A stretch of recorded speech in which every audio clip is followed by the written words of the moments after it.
one of the things we've been focused on in the TechQuest Pennsylvania organization is, one, we want to help get the health IT deployed. And one of the ways that we need to focus on that, and Mark Stevens had brought up the training aspects, which are going to be very important, but most importantly is the infrastructure side. How do we make sure that physicians and hospitals and healthcare providers have robust broadband in order for them to get on the information highway? And in some locations, like in downtown Harrisburg, there's multiple options. But across Pennsylvania, one of the most rural states in the nation, we've got some challenges and some opportunities to help work with our TechQuest broadband projects to get out the broadband. And some offices have unique challenges, and like I mentioned, some are right in the middle of a city, so it's not that big of a challenge.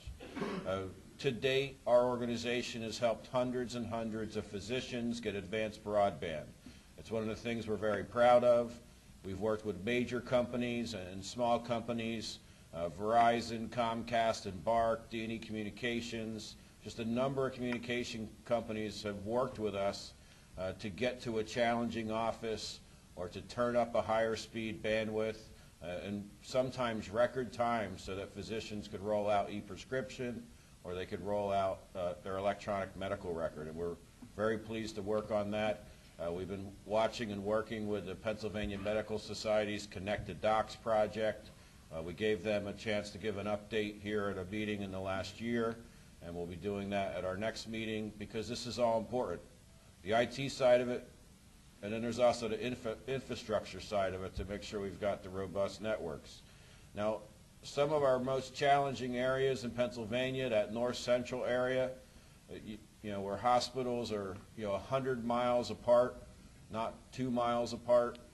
There's been a very interesting development with the Pennsylvania Mountain Health Alliance. Greg Snyder from PennTap is here today to give us an update on that, and Randy Eccles from Sting Communications, one of the solution providers for that project. It's a very unique project. We want you to understand where we're positioning ourselves, and this is a great example of that. And with that, Randy Eccles and Greg Snyder. Here they are.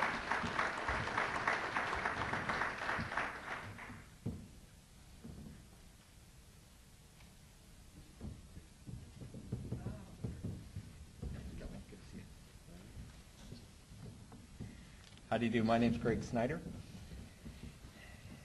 As was mentioned earlier, I work for Penn State University, and we have an outreach program called PennTap, the Pennsylvania Technical Assistance Program.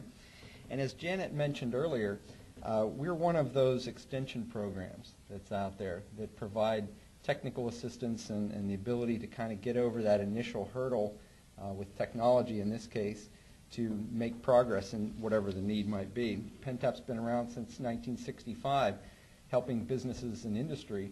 And in the last 3 years, we've been able to develop engagements in the healthcare area. And one of the engagements that we were able to work on is the Pennsylvania Mountains Healthcare Alliance.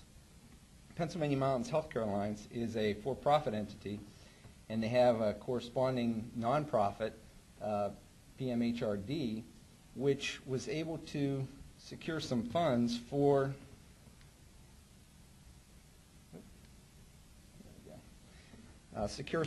through the Rural Healthcare Pilot Program, the FCC funding, in order to tie their hospitals together.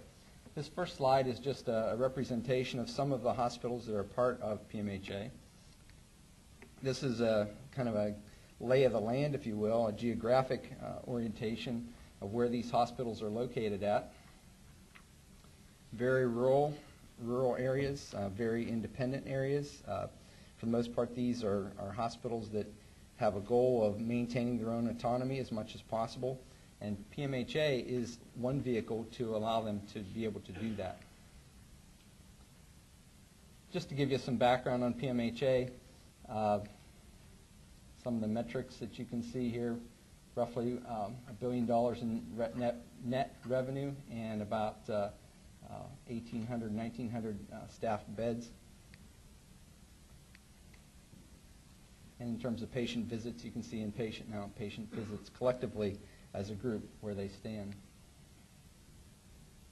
As I mentioned, their goal is to basically build vehicles, enable the rural hospitals to stand on their own and be able to compete in the markets that they live in.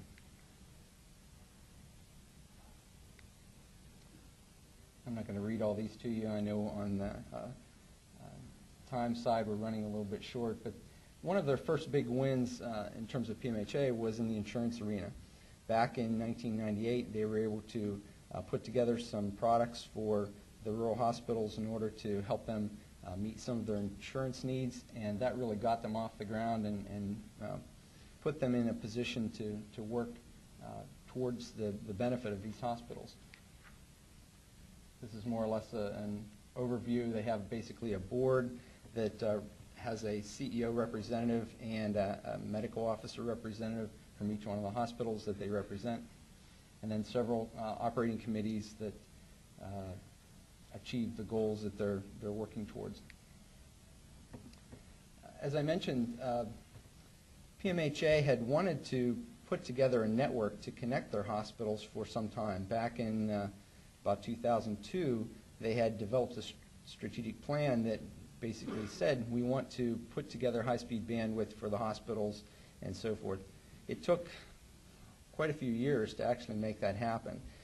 Fortunately, as I mentioned, the Rural Healthcare Pilot Program came along about a year and a half ago, and PennTap was able to help PMHA put together a technical plan to make this happen, and working with a variety of different vendors and so forth, we put together an RFP and were awarded about $1.2 million in order to make this network happen. Sting Communications was the chosen vendor to provide the integration in the network. They're partnering with a variety of different resources in the area to make this connectivity happen. And in addition to the funds that were awarded through the FCC, Highmark stepped up to the plate and provided some dollars to help with some of the build-out costs and also some of the actual network infrastructure, the firewalls and the associated routers and so forth.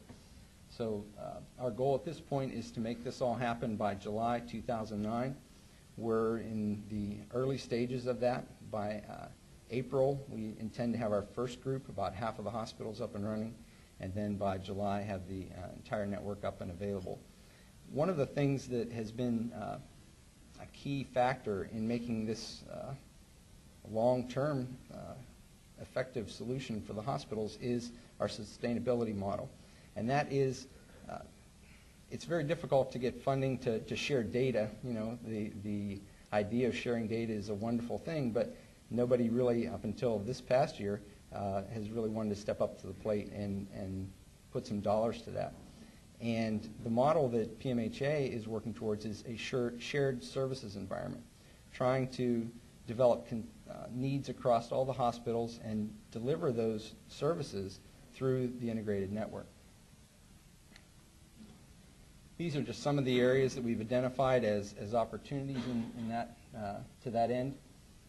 We are looking at a variety of shared radiology needs, shared PACS, shared disaster recovery for PACS information. We believe that those will be winners for the organization. In addition to that, there are a variety of telepharmacy initiatives that are being worked on currently. We're using third parties to deliver 24-hour pharmacy coverage for remote order entry for the hospitals, and we believe that that will be a long-term win and will help justify the network over the years beyond the funding period with FCC. And we have a variety of other areas that we're in the process of evaluating and looking for partners in many, many regards to help deliver some of the services. As you all know, it's very difficult to acquire talent in the rural areas, and so we believe that this network will be a vehicle to deliver some of those services in the long term.